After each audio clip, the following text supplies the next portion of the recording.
Now, delegates and dignitaries from all across the world have made their way to the World Economic Forum on Africa, which takes place in Cape Town this week. The themes are close to the hearts of citizens and business and political leaders on the continent.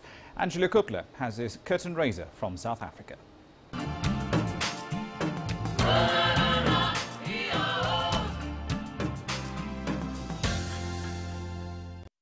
The World Economic Forum themes include accelerating economic diversification, boosting strategic infrastructure and unlocking Africa's talent.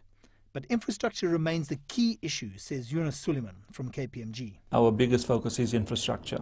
If you look at the spend on infrastructure on the actual continent, it's falling far short of the actual investment requirements.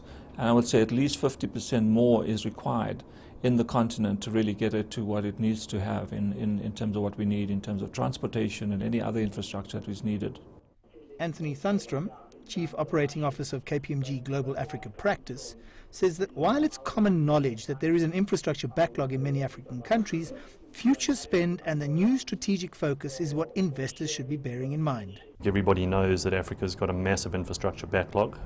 I think maybe less understood is why.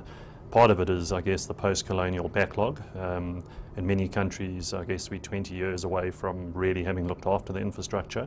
But I think the second element is possibly even the bigger element of the infrastructure demand and spend that we'll see over the next 2 decades. And that's really around the massive urbanisation that's taking place and the pit-to-port corridors that are being built around all the new mining and the oil and gas interests, and effectively getting them from wherever they're extracted to a port where they can be shipped internationally. Coupled with the critical need for continental infrastructure and its strategy is the need to reduce the levels of youth unemployment.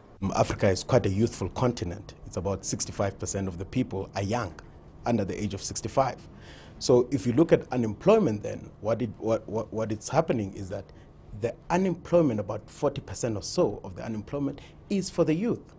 And so there needs to be some creative ideas around how do you upskill the youth, number one.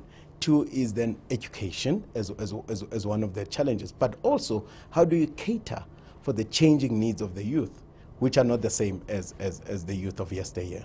There's always criticism that the World Economic Forum is a talk shop.